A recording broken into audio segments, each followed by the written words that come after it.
नमस्कार, मैं हूं आशीष और आप देख रहे हैं आशीष कॉमर्स क्लासेस। मेरे प्रिय साथियों, हम लोग अपने वीडियोस में इनकम टैक्स की चर्चा कर रहे हैं और इनकम टैक्स में एक बहुत ही महत्वपूर्ण प्रश्न आता है कि स्वास्थ्य एवं शिक्षा उपकर क्या होता है। ये छोटे प्रश्नों में अधिकतर पूछा जाता है जिसे हेल्थ एंड एजुकेशन सेस कहते हैं।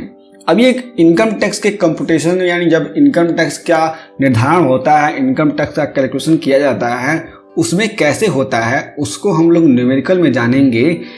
लेकिन इसके थ्योरी को हम लोग आज समझ लेते हैं, इसके अर्थ को समझ लेते हैं और ये समझ लेते हैं कि स्वास्थ्य एवं शिक्षा उपकर क्यों लगाया जाता है और आखिरकार उपकर होता क्या है।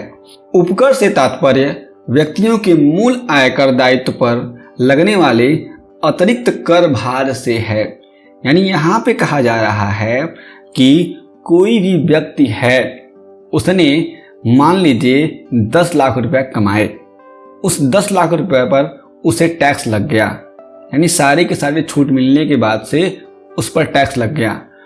तो जितने रुपए उसने कमाए हैं उसके टैक्स पर फिर से जब एक बार और टैक्स लगता है तो उसे कहा जाता है उपकर। यानी आयकर के ऊपर एक बार और कर लग जाता है, उसको कहते हैं उपकर कहते हैं, जो कर निर्धारण के बाद अतिरिक्त रूप से लगाया जाता है। जब कर का निर्धारण हो जाता है कि इस व्यक्ति ने इतना इनकम कमाया है और उस पर इतना टैक्स लगेगा, तो जब वो टैक्स का पूरा कैलकुलेशन हो जाता है तो उसके बाद से एक्स्ट्रा यानी अतिरिक्त रूप से इसको लगाया जाता है उपकर को। भारत में उपकर आयकर अधिनियम के अनुसार लगाया जाता है। यानी जो आयकर अधिनियम 1961 है भारत में, उसमें जो भी प्रावधान दिए गए हैं उन्हीं सारे प्रावधानों के अनुरूप ही भारत में उपकर लगाया जाता है।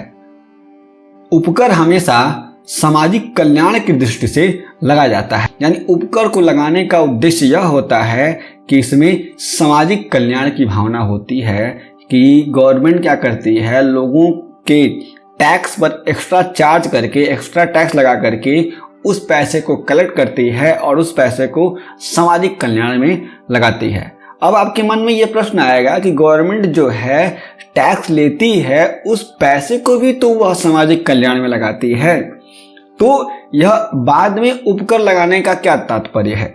तो बाद में उपकर लगाने का तात्पर्य अभी हम लोग आगे समझने वाले हैं।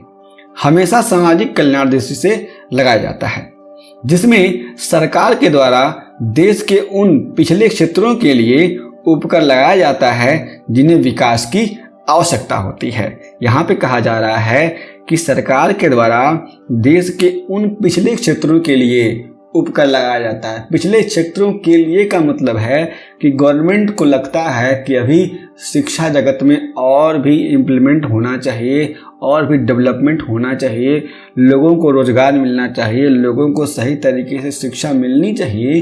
तो गवर्नमेंट उस सेक्टर में विशेष रूप से इन्वेस्ट करने के लिए लोगों से टैक्स पर टैक्स लगा करके, यानी उपकर लगा करके, सेस जिसको बोलते हैं हम लोग, लगा करके पैसा इकट्ठा करती है। और जिस काम के लिए गवर्नमेंट पैसे लेती है लोगों से, यानी उपकर लगाती है, उसी काम के लिए ही केवल खर्चा करती है। यानी गवर्नमेंट ने अगर पैसा लिया है शिक्षा के लिए, यानी शिक्षा उपकर लगाया है, तो शिक्षा उपकर के रूप में लिया गया पैसा शिक्षा पर ही खर्च किया जाएगा, न कि उसे स्वास्थ्य पर खर्च किया जाए, न ही उसे रोजगार पर खर्च किया जाएगा। तो ऐसा होता है। उपकर जिन कार्यों के लिए आयकर में इकट्ठा किया जाता है, इसका धन उन्हीं कार्यों में लगाया जाता है। यानी जो भी उपकर जिस काम के लिए इकट्ठा किया जाएगा उसी कार्य में लगाया जाएगा।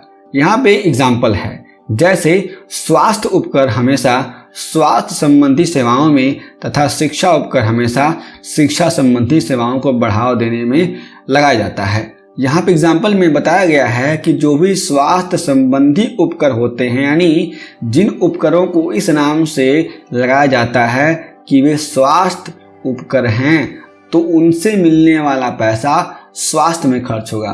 और जिनको कहा जाएगा कि ये पैसे शिक्षा उपकर हैं, तो वे पैसे सारे के सारे पैसे शिक्षा की जगत में खर्च किए जाते हैं।